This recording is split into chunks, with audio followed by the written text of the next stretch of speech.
আভা কাৰ্ডখন কেনেকৈ আপুনি আপোনাৰ হাতত থকা মোবাইল ফোনৰ সহায়ত নিজেই বনাই ল'ব পাৰিব আৰু এই কাৰ্ডখন থাকিলে আপুনি কি সুবিধা লাভ কৰিব, এই সকলোবোৰ বিষয়ে আজিৰ এই ভিডিঅ'টোত আমি জানিম।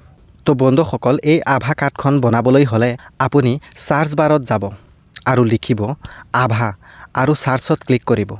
সাৰ্চত ক্লিক কৰাৰ লগে লগে আপোনাৰ সন্মুখত এনেকুৱা এটা ইণ্টাৰফেচ খোল খাব আৰু প্ৰথম যিটো লিংক দেখিবলৈ পাব আয়ুষ্মান ভাৰত ডিজিটেল মিছন আভা, এই লিংকটোত ক্লিক কৰিব।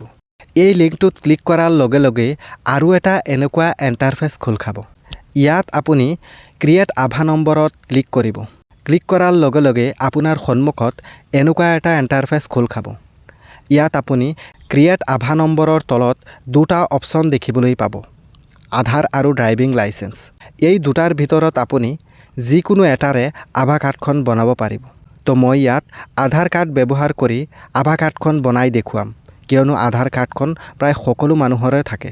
তো এই আধাৰত ক্লিক কৰাৰ লগে লগে আৰু এটা এনেকুৱা ইণ্টাৰফেচ খোল খাব।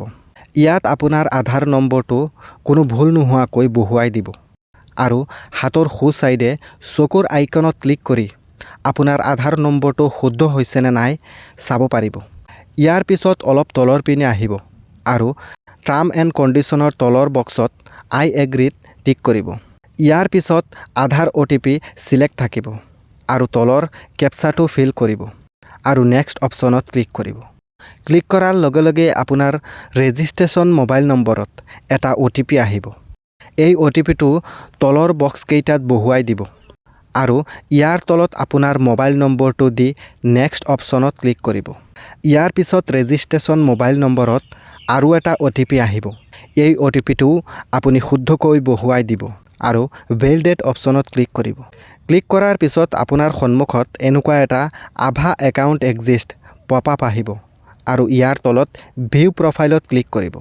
ক্লিক কৰাৰ লগে লগেই আপোনাৰ আভা কাৰ্ডখন দেখিবলৈ পাব।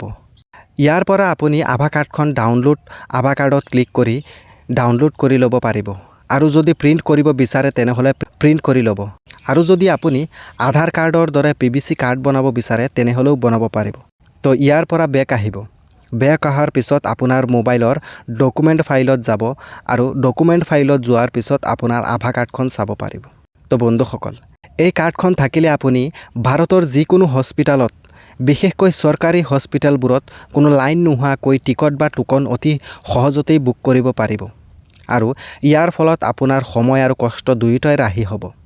এই কাৰ্ডখন বনাই ল'লে আপোনাৰ চিকিৎসা সম্পৰ্কীয় সকলো তথ্য যেনে ডাক্তৰৰ প্ৰেছক্ৰিপশ্যন, টেষ্ট ৰিপৰ্টৰ লগতে মেডিকেলৰ সকলো ডিটেইলছ এই আভা কাৰ্ডখনত সংৰক্ষিত হৈ থাকিব।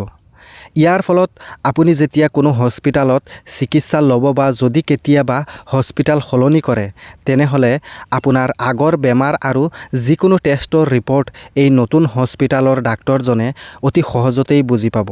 ইয়াৰ ফলত আপোনাৰ বাৰ বাৰ টেষ্ট কৰিব লগা নহয় আৰু আগৰ ডাক্তৰজনে আপোনাৰ কি মেডিচিন দিছিল সকলোবোৰ বুজি পাব। তো বন্ধুসকল, আশা কৰিছোঁ আপোনালোকে ভিডিঅ'টো চাই উপকৃত হৈছে। যদি ভিডিঅ'টো ভাল লাগিছে তেনেহ'লে লাইক, শ্বেয়াৰ, কমেণ্ট আৰু চেনেলটো ছাবস্ক্ৰাইব কৰিবলৈ নাপাহৰিব।